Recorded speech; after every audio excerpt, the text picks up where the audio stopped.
Today on The Champions, we take a look at some of the great Formula One drivers, including the brilliant Michael Schumacher. See McLaren's #1 driver David Coulthard. The remarkable talent of Rubens Barrichello. And Colombian Juan Pablo Montoya, driver for the Williams team. All that and more on The Champions. The excitement and glamour of Formula One racing is recognised the world over. The combination of daring speed, skillful driving and raw power has led to a fascination that has gripped countless racing fans again and again. The Scarlet Ferrari, with its charismatic allure, is one of the largest and well-known racing teams, and its #1 driver Michael Schumacher is just as widely recognised and envied the world over. He has laid his claim as the world's best driver and in the process crowned the Ferrari racing team as the strongest in its time. Racing is not the only passion for the German star, with soccer high on the list. He often enjoys a game, taking a break from the grueling track work of Formula One. But motor racing will always remain top priority, and with his natural talent and nerves of steel, the driver has become the best in the business. The Ferrari racing team, founded by Enzo Ferrari, scored its first Grand Prix win in 1951. In the early days of the World Championship, titles came easily to the Italian giant, with drivers Alberto Ascari and Juan Manuel Fangio claiming the honours. Other Ferrari drivers to earn an early title were Mike Hawthorne, John Surtees, Niki Lauda, who won it twice, and South African Jody Scheckter. However, Ferrari's run of success came to an end for 2 decades, with a host of great drivers such as Gerhard Berger, Alain Prost and Nigel Mansell subsequently trying but failing to bring the glory back. It wasn't until 1996 when the team secured the services of the world's leading driver Michael Schumacher, and as each year passed, it continued to regain form and edge closer to the title it had coveted for so long. Despite some incredible performances, the team's efforts were hampered by bad luck and costly errors. Finally, in 2000, Michael delivered the drivers' and constructors' titles to Ferrari, becoming their most successful driver in World Championship events. Michael was born in Germany in 1969 to parents Rolf and Elisabeth. His love for racing began at an early age, when his father gave him a pedal kart when he was 4. Little did he know that it was to begin a career driving the most expensive racing cars in the world. His racing talent shone through even at that early age, helping him win on the circuit, even though he was the youngest member and driver in the kart club. He began receiving more recognition, and in 1984 he became the German junior champion and finished runner-up in the Junior World Championships. 3 years later, competing in the senior division, he scooped the double, finishing first in the German and European Championships. Having risen through the ranks of karting, Formula Ford and Formula 3 in Germany, the Wunderkind first showed his real mettle as part of the Sauber Mercedes junior team in the World Sports Car Championship. But it was when he made his Formula One debut at Spa with the Jordan team that his blend of speed, shrewd racecraft and supreme tactical perception marked him out as the man most likely to challenge for the world #1 spot. When it comes to motor racing, Italians are as passionate as they come, and they are proud to show their support of their favourite racing team. If Ferrari is fortunate enough to win a championship, then the fans hit the streets, waving their red flags and the symbol of the prancing horse. Michael's career had been described as a touch controversial with a mix of brilliance. And because of his successes, he has become in demand for charity events, which he is only too happy to oblige. After donating his driving shoes and a signed driving suit, he encouraged bids from the public for his items, which were auctioned on the internet to raise money for UNESCO. He was also only too happy to don a sporting uniform of a different kind.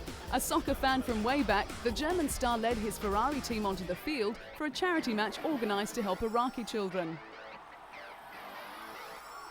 With the Giglio Soccer Stadium awash with the red of the Ferrari Formula One team, 29,000 fans of motor racing and soccer alike watched Michael and his team battle it out on the field instead of the track.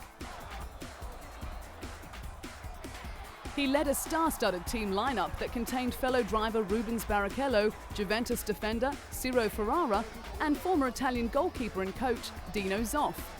Michael opened the scoring for his Ferrari team, showing he's not only a great fan of the world game, but also a decent exponent of it as well. He led his Ferrari team to a resounding 4-1 win over the Italian singers. But despite Ferrari's comfortable victory, the result was unimportant. Through ticket sales and donations, the event raised in excess of $33,000 to help build a children's hospital in the Iraqi capital of Baghdad. Another light moment in a hectic schedule was a cook-off between the world champion and his racing partner Rubens Barrichello. In Melbourne for the 2003 Australian Grand Prix, the duo had the chance to compare their culinary skill, both preparing a tasty pasta dish. In the interests of fair play, the contest was declared a draw, with both men showing their skills aren't only confined to the track. Just to add to the competition's sense of fun, Real Madrid soccer star David Beckham sent the drivers a text message saying, "I hope the only thing you burn this weekend is rubber." But with the fun and excitement comes an element of danger. Italian racer Alex Zanardi's near-fatal crash cost him both his legs, and it sent shockwaves through the racing teams. When preparing for a race at the Milan circuit, Michael's unease grew as the news filtered through of the crash. In that race, Michael finished fourth, a race that would remain exceptional in the German's recent career. It was to show the last time he had been off the podium, and the only time since 2000, that he had finished a race outside the top three. For the rest of 2001, barring 2 retirements, Michael finished 14 times in the top 2 positions. In 2002, he had won a record 10 races, was second 3 times and third once. The impressive list showed the steely determination Michael was well known for, and he went on to break a series of records, including the most points scored in a single championship with 122, one less than his own 2001 record. Considered the best Formula One driver in the world and one of the best of all time, Michael's signature moves and famed aggression has allowed him to realize a dream that began over 25 years ago.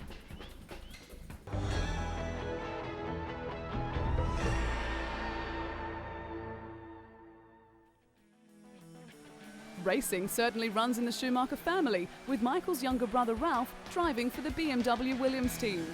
Debuting with Jordan, Ralph found his time there frustrating, and it wasn't long before he was looking for another drive. So in 1999, he made the move to Williams and made a name for himself in the world of Formula One. The name Schumacher certainly attracts plenty of attention, on and off the racing track.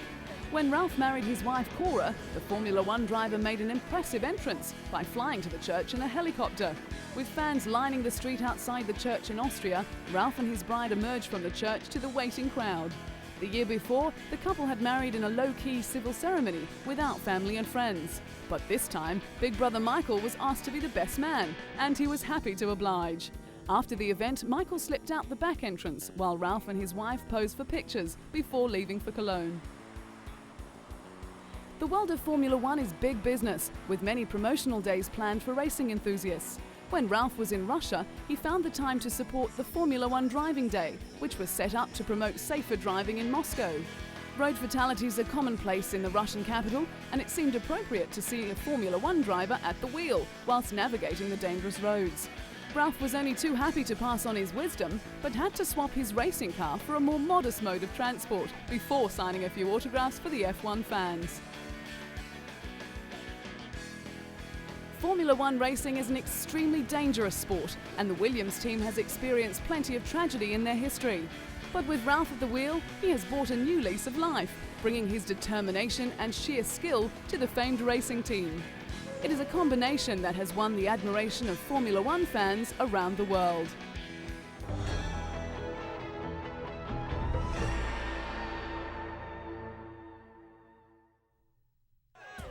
The allure of sport attracts fans from all walks of life, and the glamour of Formula One brings out the brightest stars.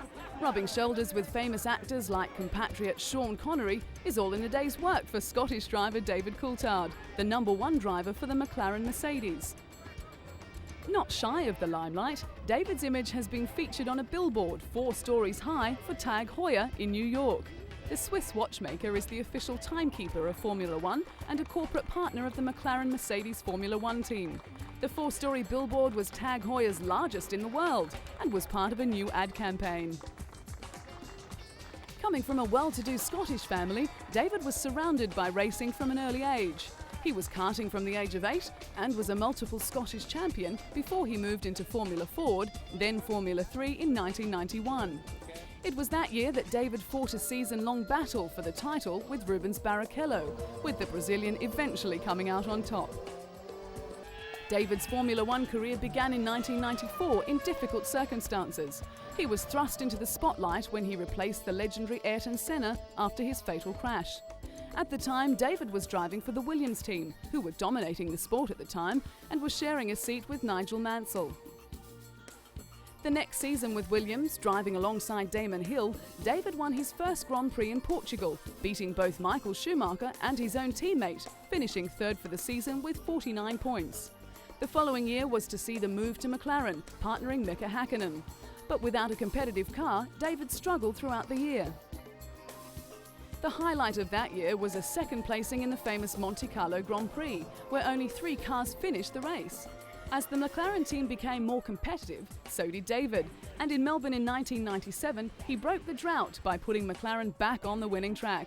Winning again in Monza, he finished equal third with John Alexi in the Drivers' Championships. Over the course of the next few years, David had his share of ups and downs, with pit confusion, accidents, and the occasional mechanical problem, but it didn't slow him down too much. A serious plane crash in 2000 seemed to give the Scot a new perspective on life, but despite a very strong challenge for championship glory, he finished third in the standings. Despite his gallant efforts, David has been plagued with team reliability problems. And with the emergence of a very dominant Michael Schumacher in the Ferrari team, the task of reaching the top keeps getting harder and harder.